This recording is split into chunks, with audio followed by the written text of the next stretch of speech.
Boa tarde a todos, né? Sejamos todos bem-vindos a esta casa que sempre nos acolhe com carinho, ok?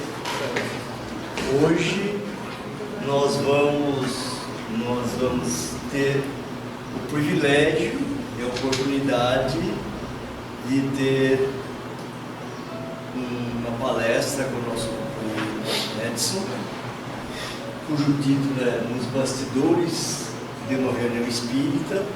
Então que ele possa realmente estar assim bem auxiliado e amparado dentro da apresentação que ele vai fazer, inclusive seguindo os passos do nosso companheiro Américo Sucena, que é realmente um profundo conhecedor do projeto Imagem. Okay?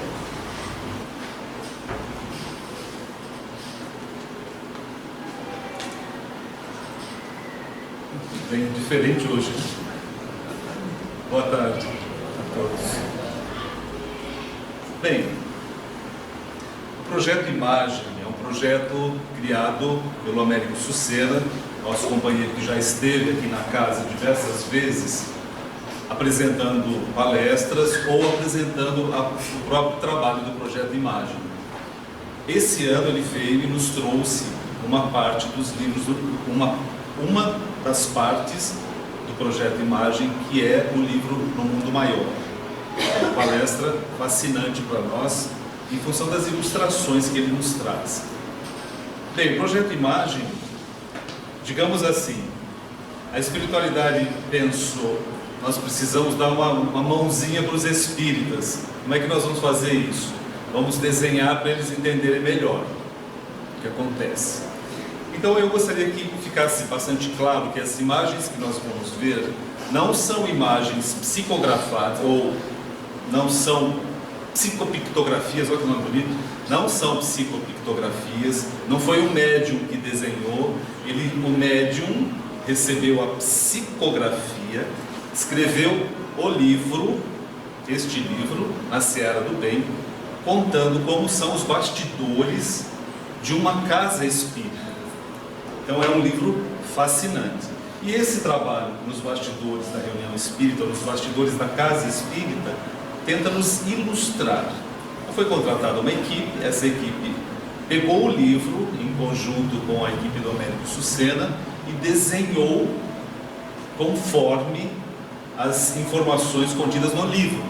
Então não é nada mediúnico, a mediunidade está aqui basicamente na psicografia e não nas figuras.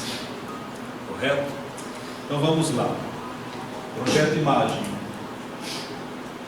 Antônio Carlos Tiosso Tonini é o espírito que escreveu, e nesse processo nós podemos dizer assim, ele era espírita quando encarnado, e depois de desencarnado ele teve assim o desejo de conhecer como são as coisas em um centro espírita visto da espiritualidade.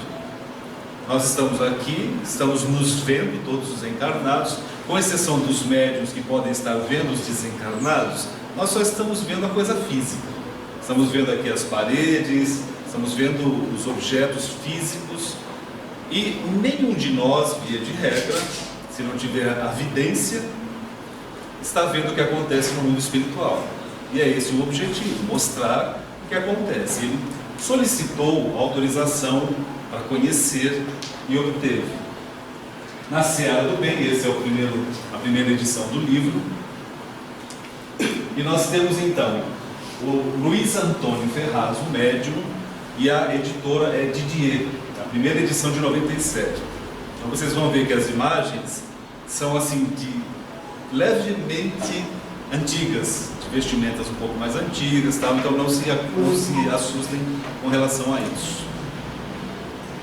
Mozart Couto é o desenhista do projeto, nesse caso aqui, e o estúdio Cena e Ação. A idealização, nós sabemos, do Américo Sucena, que retomou esse projeto de uma forma fascinante para todos nós. Autorizado pela casa, na verdade, pela a Casa Espírita, que é responsável pela obra, e é Paul Didier. Se alguém quiser conhecer o Projeto Imagem, este é o site. Muito bem.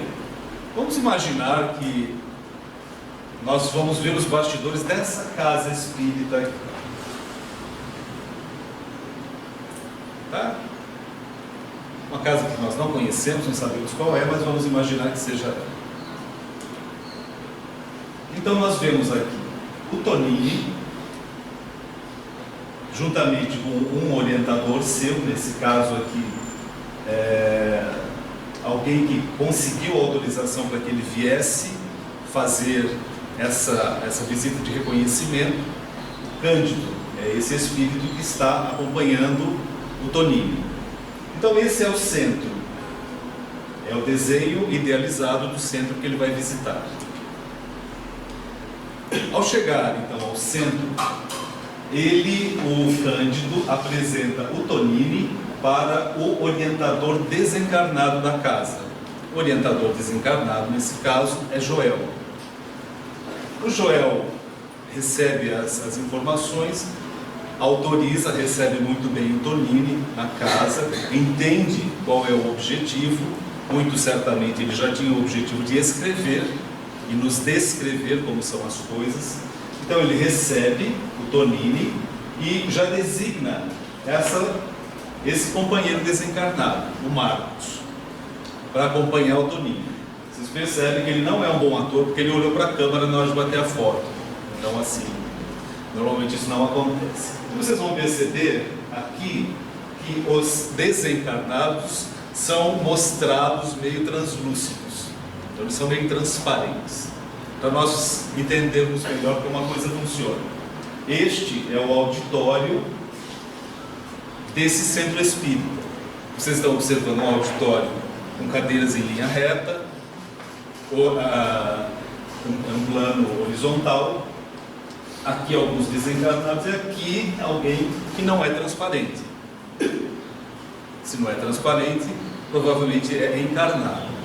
É o encarnado que está organizando a sala de reuniões e as demais salas para o início das atividades da noite. Então, observem a diferença entre um e outro. Então, vamos imaginar. O orientador, Joel, no caso, reúne a equipe de espíritos desencarnados que vai fazer o trabalho da noite, vai pôr em prática o trabalho que tem que ser realizado naquela noite. Se vocês observarem, aqui não parece, mas tem umas 30 pessoas nesse desenho, mas o centro possui uma quantidade muito maior de colaboradores desencarnados. Então ele recepciona, dá as diretrizes gerais de como vai acontecer a reunião naquela noite, e essa equipe de desencarnados tira as dúvidas e partem então logo em seguida para a tarefa da noite. Esse centro espírita especificamente é dividido, tem 4 setores básicos de trabalho na espiritualidade.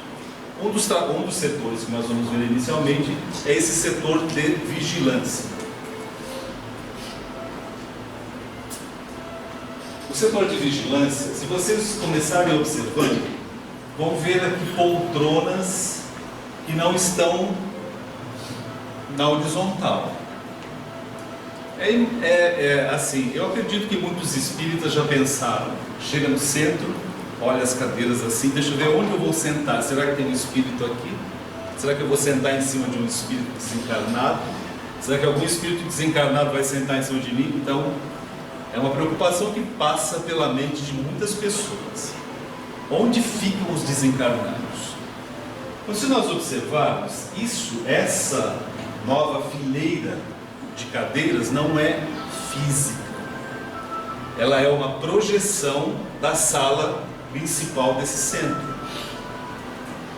Então nós vamos perceber que aqui é onde vão ficar os espíritos desencarnados, separados dos encarnados. E esses são postos de controle de segurança. Então, esses espíritos são os espíritos responsáveis pela segurança daquele local. O que eles fazem?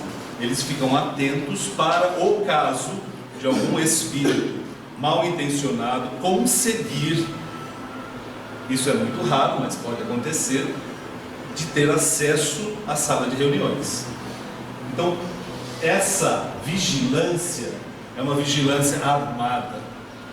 Então, eles têm dispositivos que disparam choques elétricos ou pequenas explosões de raios que nós não sabemos entender diretamente como é, mas é um setor de segurança da espiritualidade. É lógico que essas armas não vão ferir, muito menos desencarnar ninguém que já esteja morto, ou quer dizer, morrer e matar ninguém que já esteja desencarnado. Enfim, é mais por uma questão mesmo de segurança. O outro setor que o Tonini nos descreve é o setor de enfermagem. O Marcos, então, leva o Tonini para o reconhecimento, para entender como funciona a enfermagem dentro daquele centro espírita. Interessante, né? Nós vamos perceber que eles estão aqui bem no meio de uma parede, mas tudo bem, isso é idealização. Espírito, parede, na verdade, não existe necessariamente.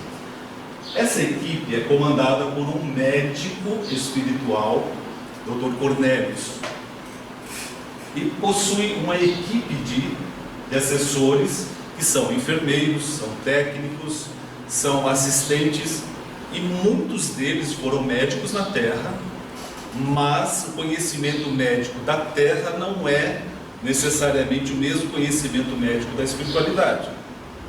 Então, para que o Dr. Cornélios tivesse a possibilidade de ser um médico de medicina superior da espiritualidade, ele teve que se preparar muito bem. E esses que são os assistentes podem até ter sido médicos quando encarnados, mas estão ali aprendendo, eles estão, digamos que, cursando um curso superior de medicina espiritual. Chique, hein? Uma coisa assim, não é qualquer um que consegue. Medicina, curso superior de medicina na Terra, de boa, mas na espiritualidade deve ser muito fascinante. Eles possuem, então, dois símbolos no avental. O primeiro símbolo é um cruzamento de duas provetas, simbolizando, nesse caso, escolhido por eles, a medicina. E na parte de baixo, a cruz representando a assessoria do próprio Cristo para essa equipe. Toninho observa essas pequenas ânforas que são trazidas por alguns assistentes. E naturalmente ele quase não é curioso, ele vai perguntar para que servem essas ânforas. Se nós nos lembrarmos do livro Nosso Lar, nós vamos ver que num determinado momento, quando André Luiz retorna para o mundo físico para rever a família, nós vamos nos lembrar que ele encontra o novo marido da viúva dele passando por momentos de saúde complicados. Ele se desequilibra bastante, mas depois ele consegue entender o que estava acontecendo e o que ele faz. Ele não sabia muito bem como resolver, entrou em prece e logo em seguida a irmã Narcisa veio socorrer o André Luiz. Analisou a situação e o que ela fez? Levou o André Luiz para uma mata. E lá naquela mata, é uma coisa bastante curiosa, ela faz uma solicitação e surgem da mata 8 espíritos. Desses 8 espíritos, esses 8 espíritos, André Luiz nos descreve, ele não descreve detalhadamente, mas ele nos diz apenas que são espíritos diferentes de tudo que ele já havia visto até hoje. São servidores da natureza, mas são espíritos desencarnados. Se eles são assim tão diferentes, isso nos leva a imaginar até aquelas figuras que as pessoas idealizam, dos duendes, dos gnomos, alguma coisa assim, que são espíritos diferentes, E como eles não conseguem descrever exatamente como são, criam essas figuras. São espíritos mais ligados aos trabalhos da natureza. Muito provavelmente nós já fomos isso também. Então, essas ânforas são trazidas com essências de árvores, de plantas medicinais. No caso do André Luiz, a Narcisa solicita mangas e eucaliptos, e ela retira as essências e leva isso para a cura do Ernesto. Nesse caso, são essências de plantas que são retiradas da natureza e serão utilizadas para o trabalho de atendimento das pessoas no centro. Os espíritos responsáveis pela saúde, pela enfermagem, eles conseguem até fazer pequenas cirurgias no perispírito. Então, o trabalho deles é tão fascinante, tão fabuloso, que é diferente do que nós podemos imaginar. Muito bem, as ânforas. O outro setor abordado pelo Tonini é o de comunicação. O setor de comunicação, imaginem vocês. Isso aqui, lembrem-se que é uma idealização do desenhista, em conjunto com a equipe. Então, ele desenhou aqui inúmeros objetos que são utilizados pela espiritualidade. Então, imaginem, em sua maioria são comunicadores. Você coloca um comunicador aqui, você tem um tabletzinho, alguma coisa assim, e você consegue a comunicação com os demais espíritos da equipe desencarnada. Isso é interessante, mas é esclarecido assim: os espíritos precisam disso. Por exemplo, segurança. Houve uma ameaça à segurança na entrada do centro, então automaticamente os espíritos já entram em comunicação uns com os outros, a equipe, para informar que tem alguma coisa complicada acontecendo. Esses espíritos precisam desses equipamentos, mas um espírito já superior não precisa de nada disso. O Joel, por exemplo, que é o responsável pelo centro, não precisa de equipamento nenhum para saber o que acontece dentro do centro. Ele tem as suas antenas, digamos assim, mais apuradas e consegue saber tudo o que acontece sem a necessidade desse tipo de equipamento. E uma coisa que nós precisamos prestar muita atenção é isso. Vejam, é um espírito desencarnado instalando uma tela fluídica. Os encarnados não conseguem ver essa tela fluídica. Vocês estão vendo uma edição especial que nós fazemos aqui, mas os encarnados não veem isso. E vamos entender como isso funciona daqui a pouco. Eu tomei a liberdade de inserir aqui uma outra figura, que é do livro Dos Domínios da Mediunidade. Vocês se lembram que um dos capítulos do Domínios da Mediunidade é o psicoscópio. Olha que nome bonitinho. Psicoscópio. Imaginem alguém pegar aqui um óculos e conseguir ver. Olha assim para a Nancy, consegue perceber o que ela está sentindo, quais são as vibrações predominantes da Nancy, qual é o sentimento íntimo que ela está nutrindo naquele momento, se ela está revoltada, se ela está feliz, consegue ver tudo de cada um. Eu queria uns óculos desse, mas assim, ainda não existem para nós encarnados, mas um dia poderá existir. Esses óculos, esse psicoscópio, além de ter aqui uma pequena câmara fotográfica, lembre-se que o livro Nos Domínios da Mediunidade foi escrito em 1955. Em 1955, esse equipamento já existia na espiritualidade, mas ele já é mencionado por outras pessoas, por outros médiuns, desde o final do século XIX. É um equipamento até já meio que obsoleto aqui. Imaginem hoje. Imaginem esse equipamento. Lembrem-se, nesse livro, Os espíritos se utilizam numa reunião de intercâmbio mediúnico para conhecer o que cada um está vibrando e o que é possível fazer naquele dia de reunião. Meio amedrontador, não é? Imaginar que alguém,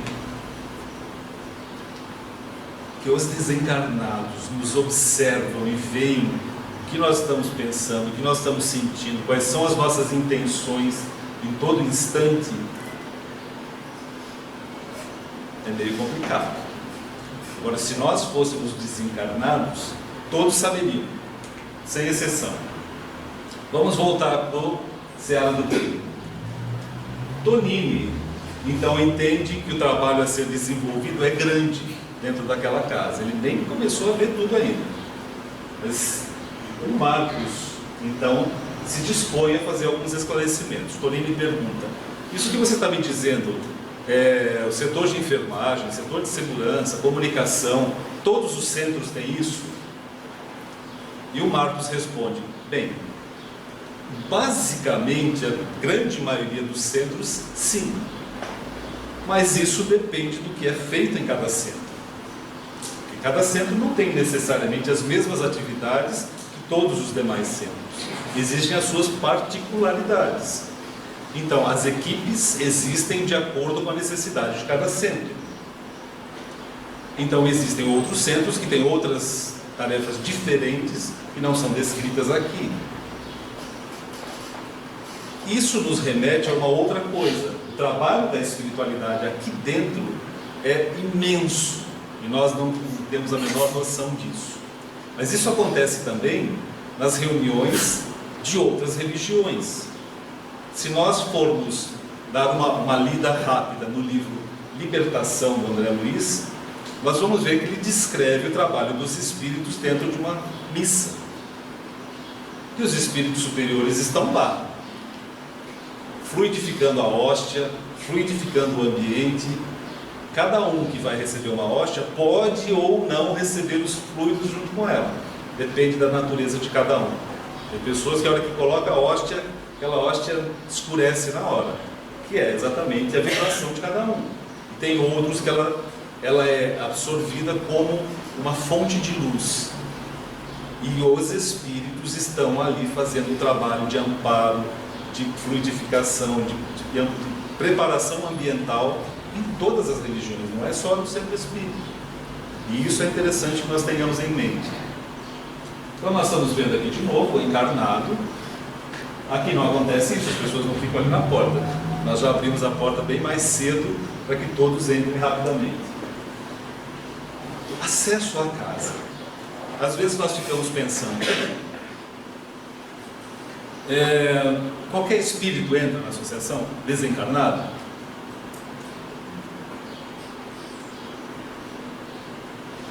Em qualquer centro espírita? Não, não entra. E por que não? Porque tem 2 soldados lá na porta com um rifle? Não, não precisa disso. Como funciona? Vamos imaginar. Vamos imaginar o Tonini olhando aqui, junto com o Marcos, qual é a situação do lado de fora do centro. A primeira coisa que me agradou muito é que esse centro tem árvores, ótimo. Muito bom. É a minha praia. A outra coisa que nós observamos é uma fonte de luz imensa, uma quantidade muito grande de espíritos desencarnados, encarnados, e numa situação de bastante diferenciação. O que nós vamos ver? Em primeiro lugar, aqui é como se fosse um portal. Os espíritos mais necessitados ficam do lado de fora, tentando entrar, mas não conseguem. Por que não conseguem? Porque essa barreira aqui existe e não é criada por instrumentos dentro do centro. Essa luz que existe aqui, ela existe pela vibração de cada um de nós. Quando nós estamos aqui, preocupados em entender as lições de Jesus, preocupados em conhecer a nossa tarefa em conhecer o que nós temos que fazer para nos tornar espíritos melhores, nós estamos emanando fluidos positivos de nós. E nós estamos impregnando as paredes, o ambiente, os móveis da casa com os nossos fluidos. É lógico que nem todo mundo vem com boas intenções, vem preocupado, quer dizer, boas intenções em termos. Muitos vêm preocupados com outras coisas e não conseguem entender o benefício que é de estar aqui dentro. Então, digamos assim, isso não é equipamento, isso é vibração do coração dos frequentadores da casa. Então, imagine uma casa que funciona há 50 anos, quanto tem de fluidos positivos impregnado em todo o ambiente da casa. Outra coisa, esses espíritos não conseguem entrar porque eles não, o acesso é barrado fluidicamente, pela própria condição deles. Por mais que eles queiram, eles não conseguem entrar. Aqui nós vamos observar os encarnados entrando, uma criança, vai ter evangelização infantil, juvenil aqui. Os encarnados entrando sem problemas. Aqui, a equipe do centro de desencarnados fazendo o quê? Buscando espíritos que estão ali fora, que têm condição de entrar e receber alguma assistência, mas estão com medo de entrar. Então, o trabalho desses espíritos é trazer para dentro da casa os espíritos com a mínima condição de auxílio. Muito bem, agora vejam a condição desses. Uma condição bastante difícil de inferioridade. Muito bem. Em seguida, um pouquinho antes do início efetivo da reunião, é passada então a oportunidade para um jovem fazer uma apresentação musical. O que o Toninho observa no momento em que o jovem começa a cantar e a tocar o violão é todo o ambiente começa a ficar repleto de fluidos luminosos. Ele observa com um pouco mais de atenção e vai ver, não está representado aqui, mas esses fluidos saem do peito desse jovem. Enquanto ele está tocando e cantando músicas com uma vibração melhor, ele está envolvendo a todos os presentes na casa, encarnados e desencarnados. E isso é visto por eles como essa distribuição de pequenos flocos de luz coloridos. Então, quando nós colocamos a música aqui, nós também estamos, de certa forma, melhorando o ambiente. Mas se tiver alguém ao vivo tocando e cantando, isso vai ser mais intensivo, ainda mais eficiente. A palestra. Vamos ver como funciona a palestra. Imaginem vocês, tem aqui, o Divino vai fazer uma palestra aqui na casa. Então vamos lá. Está aqui o Divino, está aqui dois outros representantes da casa, sem a mesa. Ali tem a mesa, mas nós não temos a mesa. Então vamos lá. Então, aqui tem a mesa. Aqui nós observamos dois espíritos. Nós observamos aqui o próprio Joel. E nós observamos aqui o espírito que está encarregado de auxiliar o encarnado, que é o Divino hoje, na palestra daquele dia. Como isso vai funcionar? Percebam aqui o diretor da casa, desencarnado, já preparado e já envolvendo a todos com as suas vibrações próprias. Logo em seguida, o Divino começa a falar, mas aí, ao começar a falar, nós vamos perceber, aqui é o elo entre o espírito responsável, que pode ser o mentor do Divino, ou pode ser um dos espíritos responsáveis pela palestra na casa, em sintonia muito próxima. O que esse espírito faz? Esse aqui se preparou, estudou a lição, fez um esquema de apresentação e vai falar. Mas o espírito responsável, nesse momento, o que ele faz? Ele busca nas memórias e na bagagem do divino o que ele tem que pode auxiliar aquela apresentação daquela noite ou daquela tarde. Vejam, ele busca o conhecimento, a bagagem, e agora imaginem, todos vieram com um mentor aqui hoje, né? Ou alguém deixou o mentor em casa, esqueceu de trazer. Todos trouxeram, quer dizer, o mentor trouxe cada um aqui hoje, trouxe. Então imagine assim, o mentor de cada um de nós deve estar aqui e ele sabe quais são as necessidades de cada um de nós. O Joel tem essa percepção de saber, através do contato com o mentor de cada um de nós, qual é a necessidade de cada um de ouvir naquele dia, naquela oportunidade. Ele entra em contato com o mentor e o mentor busca nos arquivinhos mentais do encarnado, do divino aqui no caso, pega as informações que são coerentes com o que ele vai falar e mescla. É por isso que muitas vezes, quando as pessoas vêm aqui fazer uma apresentação qualquer, as pessoas se preparam, pensam em tudo que vão falar em casa, fazem um roteiro preciso, chega aqui, sai diferente. Invariavelmente, se alguém vier aqui apresentar a mesma palestra 50 vezes, todas as vezes ela vai sair com a mesma base, mas com informações diferentes. Por quê?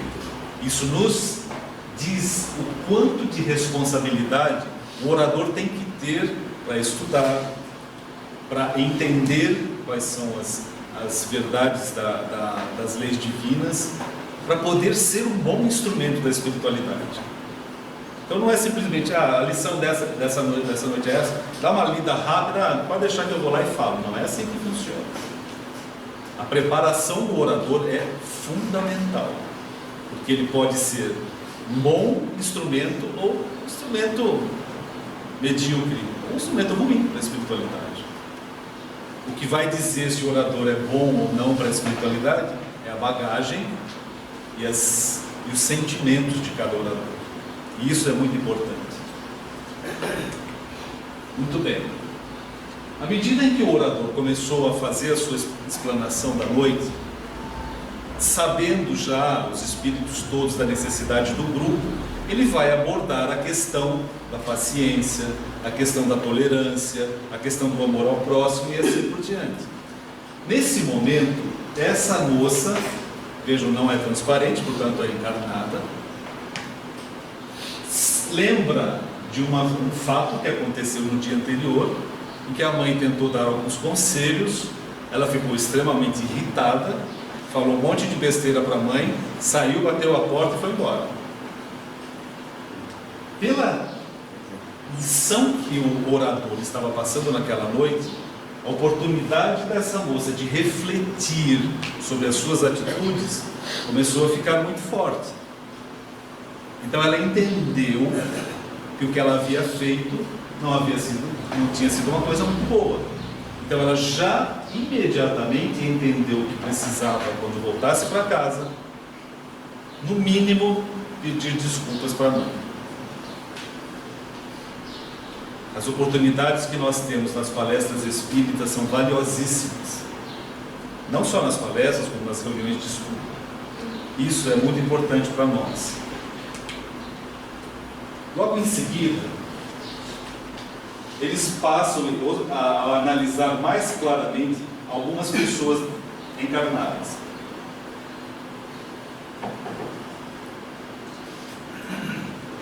Então nós podemos ver, o Marcos esclarece para o Toninho que essa pessoa tem essas vibrações escurecidas porque é alguém que não aceita as próprias condições, as dificuldades da vida que tem. Isso é muito difícil de acontecer. Conosco acho que nunca aconteceu, de nós temos alguma dificuldade de aceitar um fato, uma situação, uma pessoa. E aí acontece o quê? Acontece assim, que o orgulho vai começando a criar essa névoa escura em volta dos nossos pensamentos, em volta do nosso cérebro, e isso começa a descer, nesse caso especificamente, para o coração. Então, essa pessoa encarnada é uma forte candidata a ter problemas cardíacos se ela não mudar o seu próprio pensamento. Aí você fala, nossa, então quer dizer, não, eu sempre achei que problemas de saúde, problemas cardíacos, pulmonares, cerebrais, seja o que for, é karma do passado. Primeiro que karma não é uma expressão que nós usamos dentro do centro espírita, que isso é hindu. Ah, é resgate do passado. Pode não ser. Pode ser resgate das atitudes de agora.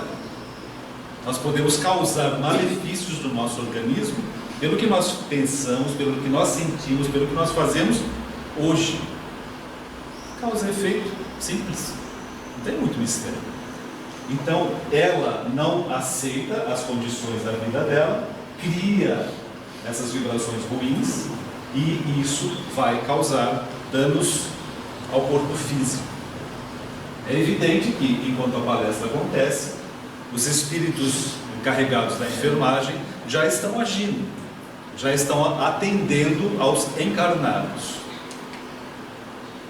Uma outra situação, eles observam aqui no Senhor, que está olhando assim, parece que está entendendo tudo, está aproveitando 100% da palestra.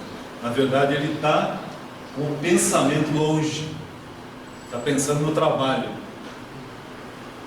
Quando ele pensa no trabalho, ele não ouve absolutamente nada do que o orador está dizendo naquela noite, porque para ele o trabalho é mais importante. Então, o que o Marcos esclarece para o Toninho, que muitas pessoas vêm ao centro e não têm noção da oportunidade que estão tendo de repensar as suas próprias atitudes, seus próprios pensamentos. Não estão aproveitando as lições. Quando o Divino vem aqui falar, ele se prepara muito para falar sobre o Evangelho. E nós vamos assistir e ficamos pensando naquilo, em outra coisa, e não prestamos atenção e não aproveitamos a oportunidade de reflexão e aprendizado, que é o caso desse nosso amigo aqui. Ainda bem que nós já não precisamos mais vir ao centro com esse tipo de roupa, né? Que bom. O Tonini pergunta para o Marcos por que tantas pessoas que vão ao centro espírita cochilam. Por que tem esse sono terrível? Por que será? Basicamente, o Tonini recebe a informação de que existem basicamente 3 causas. A primeira causa, vamos verificar, essa pessoa é o cansaço físico. Eu vou para o centro, mas eu tive um dia extremamente desgastante. Eu trabalhei o dia inteiro, eu estou exausto. Eu venho para o banho, como alguma coisa, venho para o centro. Chega aqui, quando você relaxa, quando você para, o organismo reflete o seu cansaço. Mas se tivesse ficado em casa, tomado um banho, comido alguma coisa e vai assistir um jogo de futebol, o cansaço e o sono não aparecem. Se vai assistir um capítulo de novela, não tem cansaço. Se vai para um jogo de futebol, se vai para uma festa, não tem cansaço nenhum. Mas vem para o centro, cansa. O que aquele moço de vermelho falou para nós uma vez? Está com sono? Levanta, fica em pé lá no fundo do salão. Não é isso? O Edson faz isso, eu já vi ele fazendo. A reunião ele estava assim, de repente ele levanta e ficou lá atrás. Ficou em pé. Quase caiu, mas ficou em pé, não dormiu. Outra situação descrita é dessa ilustre senhora. Ela não está cansada, não teve um dia exaustivo, ela está de boa. Por que ela está com sono? Porque ela acha que falar sobre Jesus de novo, vai falar sobre o Evangelho outra vez, isso não é importante para mim. Estou cansada de ouvir isso. Não se concentra, não presta atenção. O sono vem. Existe uma outra condição descrita, que é essa daqui, e que existe esse cordãozinho meio escurecido, meio amarronzado, que sai do encarnado e vai lá para fora. Aí ele esclarece. O espírito ligado a ele, que nós popularmente chamamos de obsessor, está lá fora, não conseguiu entrar, mas ele está ligado ao encarnado. Enquanto ele está ligado ao encarnado, o que ele está fazendo? Está mandando os fluidos pesados, deletérios, e o encarnado está com sono. Esse é um sono induzido. E aí, como faz para resolver? Como você se livra, ou melhor, como você consegue resolver o problema das obsessões? Isso é uma outra história, é uma outra palestra, né? Atitude, não tem como. Então, essas são as causas mais lógicas do sono no centro espírita. Muito simples. Aí sim, vamos ver, nós vimos a plateia encarnada, essas cadeiras aqui, e aquele outro nível que tem lá atrás, que tem aqui do lado, do outro lado, bem diferente. Aqui é o mezanino espiritual. É onde estão os espíritos desencarnados. Vejam, são todos translúcidozinhos. Aqui são os encarnados, todos bem sólidos, bem consistentes. E não se misturam, por uma razão muito simples. Para não haver problema de chegar um encarnado de última hora, dá licença, agora é a minha vez de sentar aí. Não é assim que funciona. Cada um no seu espaço, no seu quadrado, isso, né? Então estão aqui os desencarnados. Alguns desencarnados aqui embaixo em serviço, é diferente. Lembram-se daquela tela que nós vimos no começo?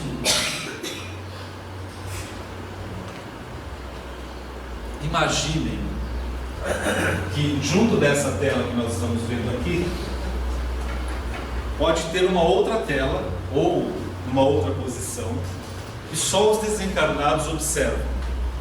Então imaginem o orador aqui falando sobre Jesus. Vinde a mim todos vós que estáis cansados e em sofrimento. Agora vocês imaginem, aqui na Terra nós temos câmaras que filmam o dia a dia de cada um de vez em quando, tem uma aqui, né? Então nós temos registros históricos em vídeos de muitos acontecimentos da nossa vida diária. Mas imaginem, ou melhor, vamos nos lembrar que tudo que existe aqui no plano físico, no mundo físico, é cópia do que já existe há muito tempo na espiritualidade.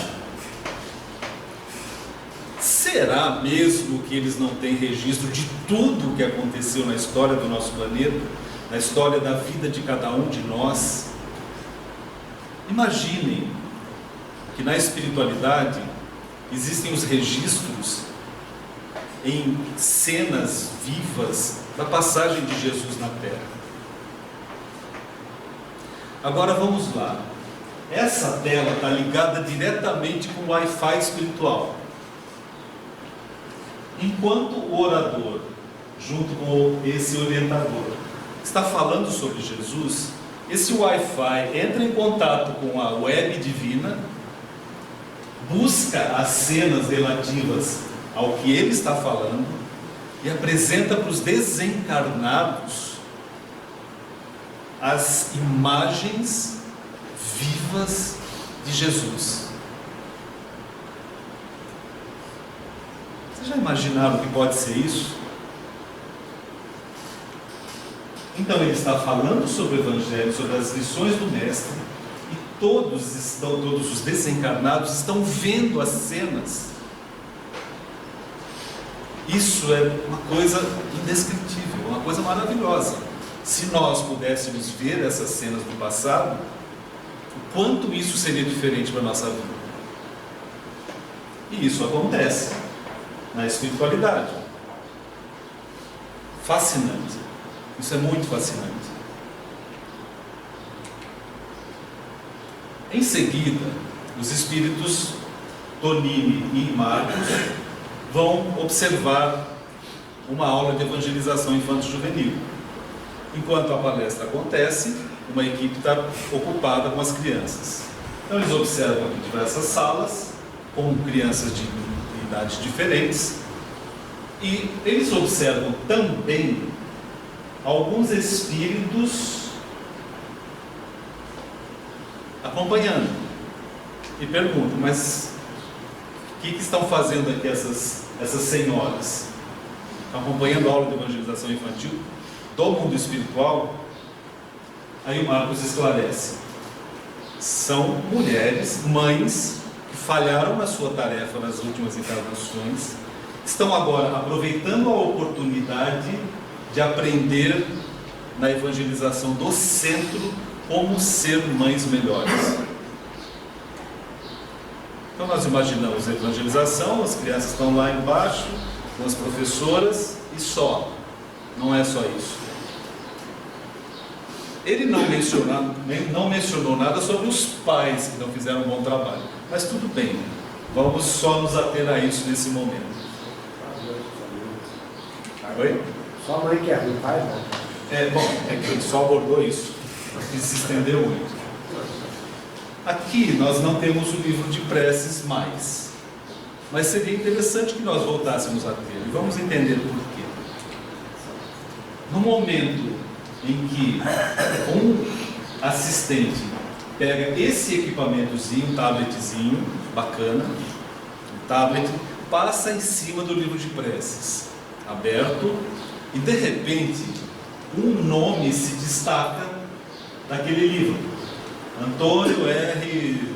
de Souza, Antônio Roberto de Souza, não vamos, Antônio R. de S, tá bom. Louco, hein? Aí ele observa, esse nome se destacou. Por que um nome se destacou e os outros não? Porque quando tem o livro de preces, ou quando as pessoas levam os papeizinhos nas salas de reuniões e colocam lá em cima da mesa, muitas pessoas simplesmente vão fazer prece para o fulano e tal,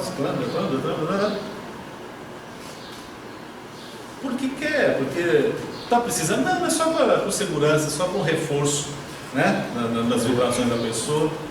É importante? É importante, mas eles não estão numa necessidade real. Quer dizer, todos nós estamos, né, espiritualmente falando, sempre estamos. Mas alguns estão de fato numa situação de maior necessidade, maior dificuldade. Então, o assistente aperta um botãozinho e aparece uma figura aqui do lado.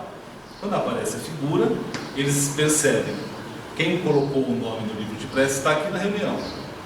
Vamos ver o que está acontecendo. Se houve uma determinação da espiritualidade, vamos entender por quê. Eles vão até essa senhora. Percebam que à medida em que ele está fazendo a análise, já tem um outro assistente aqui do lado acompanhando. Esse assistente sai dali e vai buscar então as informações mais precisas de quem escreveu o nome da pessoa ali. Aí ele menciona o nome Antônio R. de S. para essa pessoa. Aí ela pensa naquele nome, é o filho dela. Então ela mentaliza e ela se lembra que o filho é uma pessoa que estava casado, a esposa pediu para se separar, deixou o Antônio com os 2 filhos. Ele então, mulher se vira bem quando o homem vai embora, mas o homem quando fica sozinho é uma desgraça. O que acontece? Ele entrou em depressão, não sabe como fazer para criar os filhos sozinho e está em pensamentos muito ruins. Então a preocupação da mãe dele é que ele tome uma atitude muito infeliz, mais grave.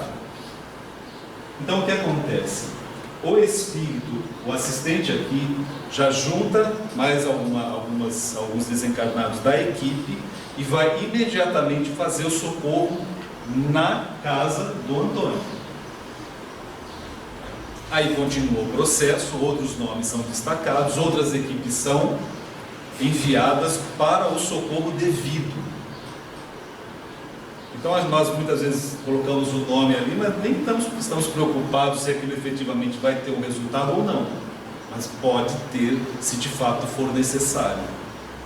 Então quando nós colocamos o nome, tenhamos certeza de que aquela pessoa precisa e que ela vai ser atendida. E não vamos fazer perder o tempo à espiritualidade com nomes de pessoas que estão passeando, estão viajando, estão de boa. Tá? Passe, logicamente todo centro espírita tem o passe. Então vamos tentar enxergar como uma coisa funciona. Eles vão observar a tarefa de passes. Então estão aqui as pessoas que estão recebendo o passe, os médiums e os espíritos que efetivamente fazem o passe. Então nós temos aqui diversas situações diferentes. Uma situação, essa pessoa está recebendo o passe e está pensando no quê? Num contrato que ele vai assinar no dia seguinte. Muito importante, extremamente importante. Pensando no pão material. E o passe, coitado do passista aqui, tentou, fez o seu melhor, se concentrou, vibrou, transmitiu os fluidos necessários, o espírito até ajudou, mas a recepção desses fluidos aconteceu efetivamente? Quando nós estudamos nos domínios da mediunidade do André Luiz, ele nos descreve muito claramente: quando você faz o passe, você é uma bomba que está simplesmente inserindo os fluidos no espírito, no corpo físico, no perispírito. Mas a pessoa que está recebendo o passe, se ela não se colocar na condição de bomba de sucção e absorver aqueles fluidos e entender que aqueles fluidos vão fazer bem, não adianta o trabalho do passista.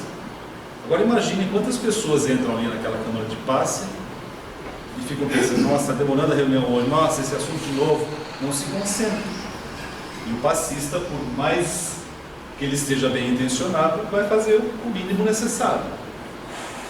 Outra situação, aqui é um pouco de exagero, mas a pessoa que se coloca nessa condição de receptividade, a pessoa que senta na cadeira do passe e pensa: agora eu vou receber um passe e vou me concentrar para que isso funcione bem.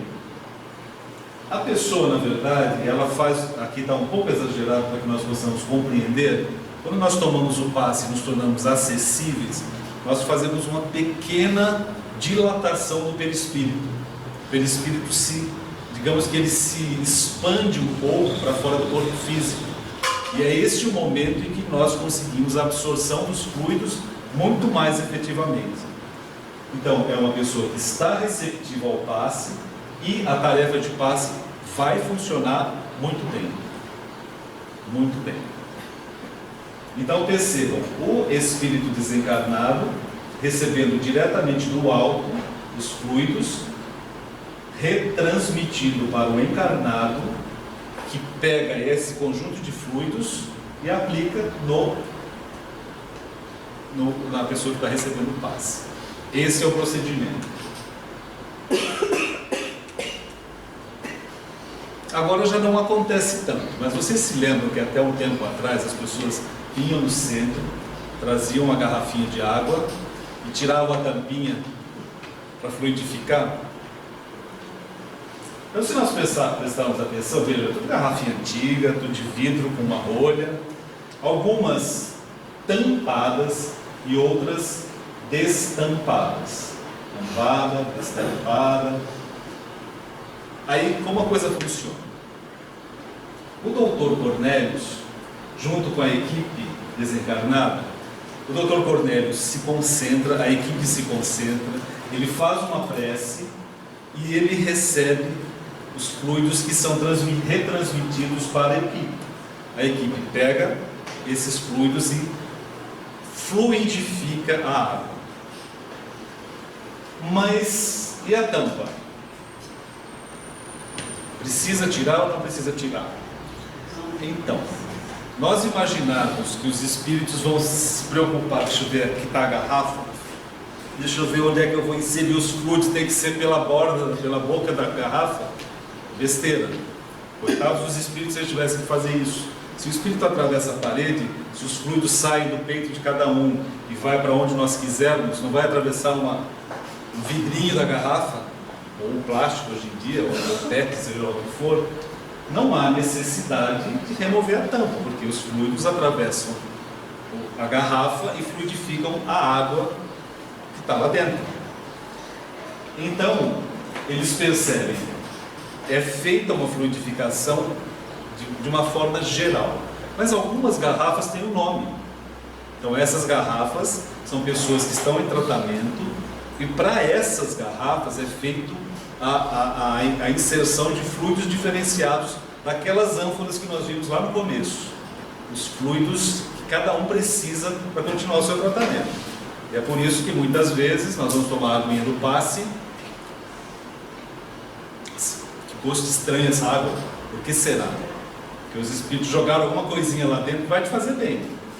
Mas que gosto de, sei lá, eu do que? Gosto diferente. É um medicamento. Nem todo medicamento é saboroso. Não é? Em seguida, terminado o trabalho de passe, da fluidificação da água, o Tonini tem a oportunidade de perguntar para o Dr. Cornélios qual o sentido para ele, como médico em medicina superior da espiritualidade, da saúde e da doença dos encarnados. Bom, é lógico que ele tem que perguntar dos encarnados, porque desencarnado não fica doente, né? Imagino eu. Mas enfim, ele pergunta, e o Dr. Cornélios, com muita simplicidade, explica para ele: bem, a saúde é reflexo da disposição íntima e da aceitação das leis divinas.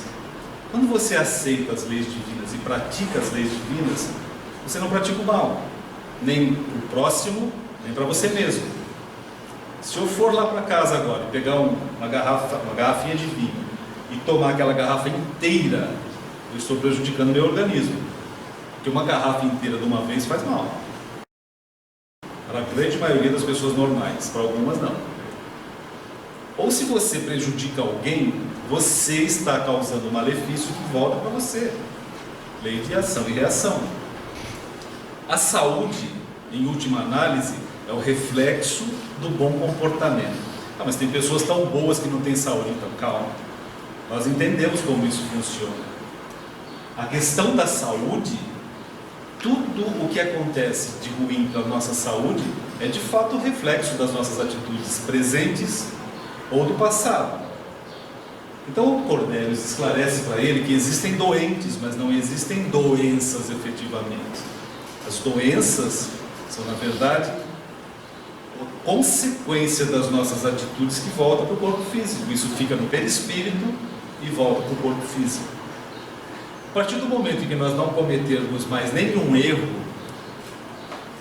para com o próximo, nem para conosco mesmos, nós vamos parar de ficar doentes. Olha que beleza, simples, né? Precisa de um esclarecimento mais claro do que esse? Suficiente. A última coisa que vai acontecer na casa com os encarnados é o trabalho do atendimento fraterno. Então, essa pessoa encarnada, no caso aqui o Eurípides, encarnado aqui, O cabelo. tem mais cabelo que você, mais escuro. É que é 97. Na época você tinha mais cabelo, mais Tem escuro. mais cabelo, né? Está fazendo uma leitura, preparando-se para a tarefa do atendimento fraterno. A reunião terminou, as pessoas que já receberam um passe, já participaram da palestra, já foram embora, mas alguns estão ali fora se preparando para receber o atendimento fraterno. Esse atendimento fraterno, nesse caso, está sendo mostrado aqui o Carlos, e o Carlos tem sintonia com uma instrutora espiritual, no caso, essa instrutora que está em contato direto com ele há muito tempo, a Celestina, e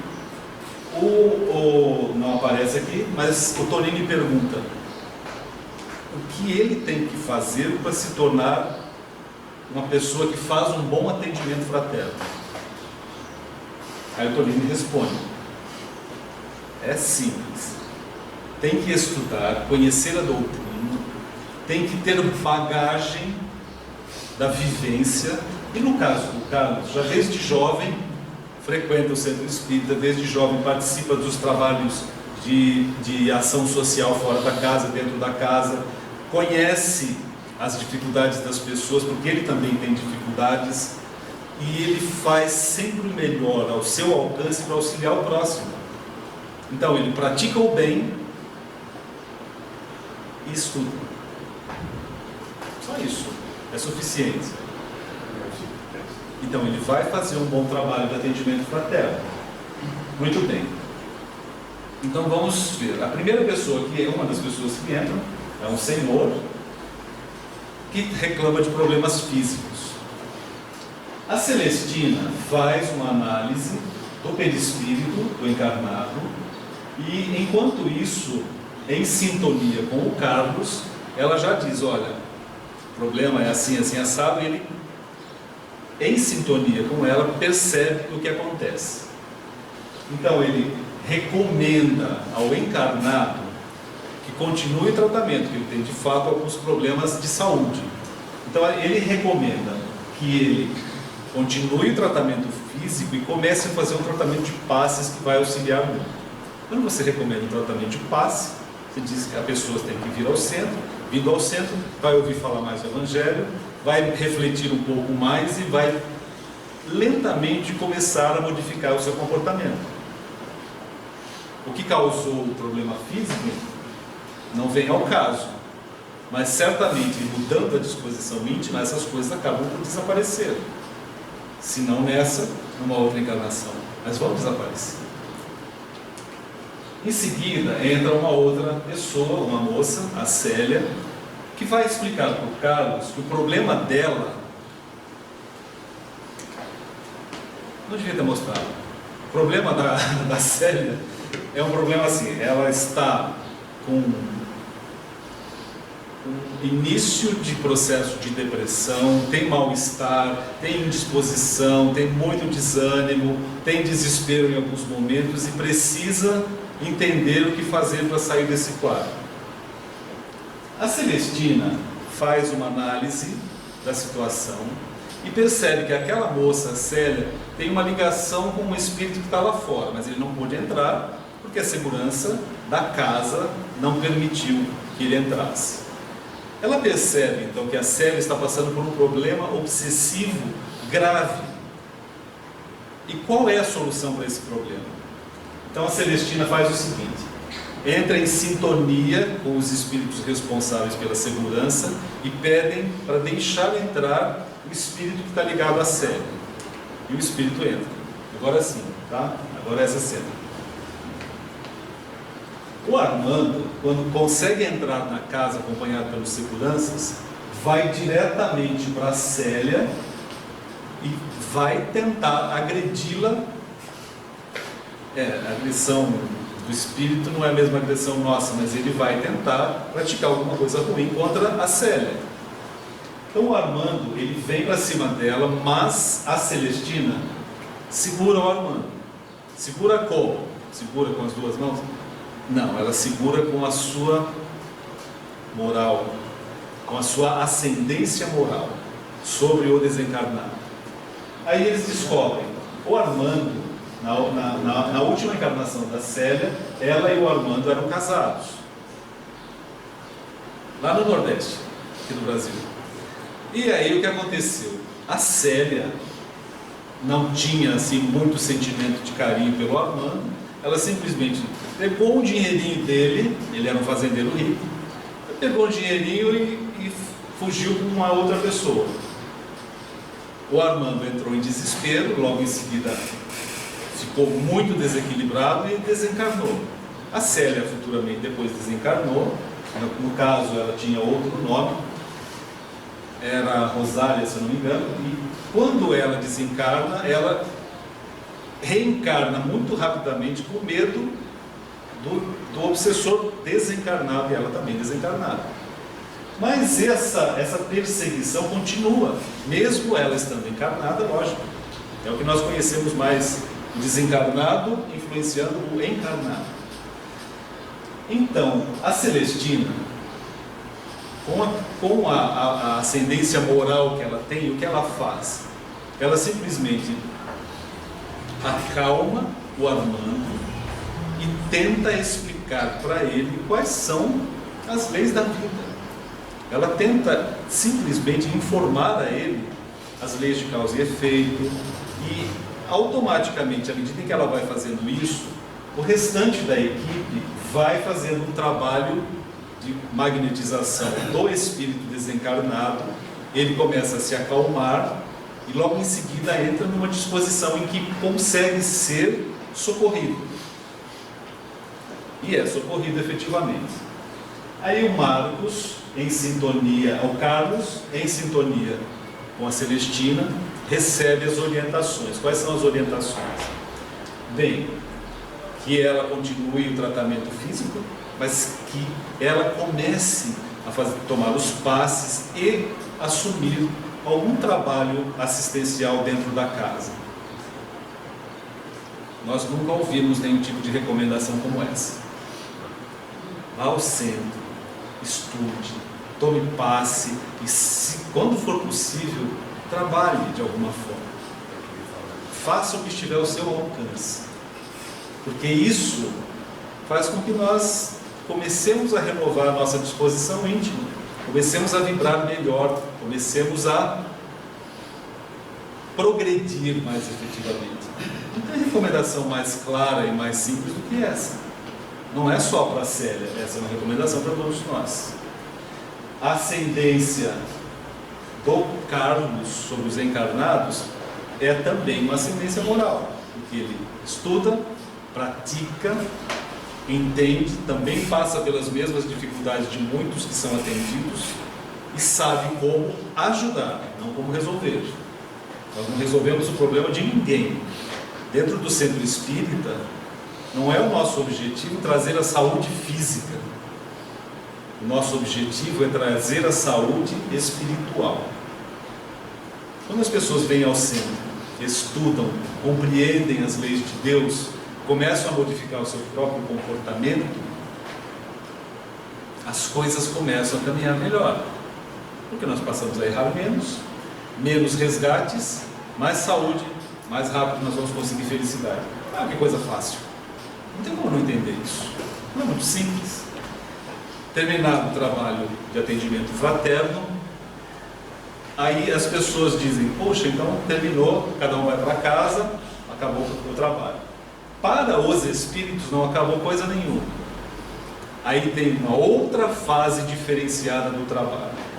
Então, os espíritos que foram assistidos, que foram atendidos naquela reunião, muitos deles são levados para postos de socorro da espiritualidade, para continuidade do tratamento. E nós sabemos que nós, encarnados, quando participamos de reuniões dessa natureza, terminou a reunião, nós vamos para casa, vamos dormir, e nós, muito frequentemente, somos chamados a voltar fora do corpo, para o centro, e continuar o trabalho de assistência aos espíritos mais necessitados. Só que muitas vezes nós saímos daqui, não jantei, sai da reunião com uma fome do cão, vai para casa com uma pratada de feijoada, vai passar mal a noite inteira, o mentor vai falar, vamos lá dar uma mãozinha. E a gente mal consegue, não consegue sair do corpo, de tão mal que nós estamos, pelos excessos que nós praticamos. Então, antes de dormir, sempre lembrar, poxa, quem sabe eu fui para a reunião, quem sabe eu posso voltar lá e ajudar mais um pouquinho. Não deixa eu me cuidar. Uma refeição mais leve, quando sai do centro, não faz mal para ninguém. Se já jantou, melhor ainda, não precisa nem se preocupar. Vá dormir, pense no mentor, peça para que ele auxilie, para que você tenha a oportunidade de continuar o seu trabalho na espiritualidade.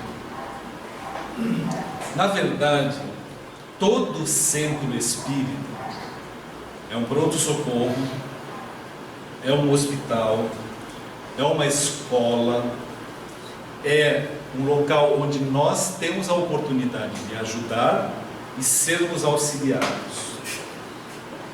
O que o Tonini aprendeu nessa noite de estudos foi que todo centro espírita é uma luz que desceu de um céu da espiritualidade e brilha na crosta terrestre.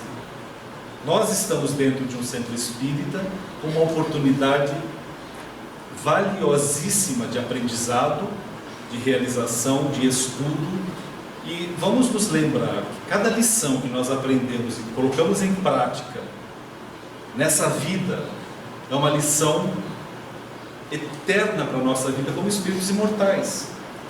Cada lição que eu aprendo efetivamente, cada defeito que eu elimino efetivamente em cada encarnação, é um defeito que nunca mais vai voltar a aparecer nas encarnações seguintes. É uma coisa muito simples.